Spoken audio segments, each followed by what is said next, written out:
Sumagmono residente ti Gataran Cagayan, tinatiketan, ken nagmulta, kalbasan na naktuan ti panagpuor ti basura.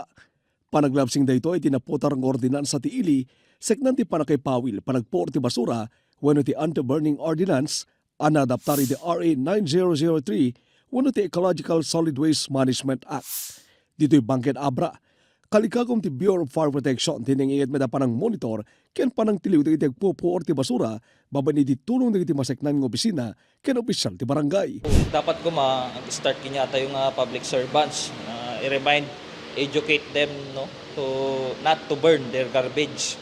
No? So adamot ti waste management tayo, iso ti asahan tayo nga kolekta ti basura tayo, tayo nga gipor ti basura tayo. May basar nga miniti record da, kaduan na nirespondyan na naglabas, kaya pwede pa nagpuor ti basura. Most of our responses, no, panggap ti rubbish fire. So jay nagijay puuran ta. Lalo iti fire prevention march gingana tatta. So lang ti responde mi.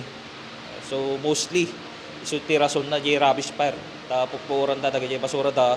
Imunangin pa kamo ti solid waste management ti Bangged, nagtultuloy ti panagkolekta na ti basura, edi zonas ken kabangi mga barangay. Karigiti saan ang masakupan ti garbage collection, nirekomendari ti panagkali ti compost pit, ken may pakat ti waste segregation. Kabayatan na, kas paragrambak ti Philippine Environment Month ken Arbor Day, nagkikesa ti DNR, LGU, uniform personnel, CSO ken na dumapay iti nawarded tree planting activity ken Zumba Likasan iti Casamata Hill, Bangked Abra. Rinibribo seedlings ti kayo tinaimulay ti probinsya, itang Arbor Day. Naiwayat matitilagayin Abra ti clean up drive, iti paset ti Loswak Spring, aging ti Angib River. Gagam dagiti nasong aktibidad ang mapagtalined ti kinadalos dagiti natural resources ken panakitan dudo ti community-driven environmental restoration and climate resilience. Archie Lorenzo, Balitang Solid North.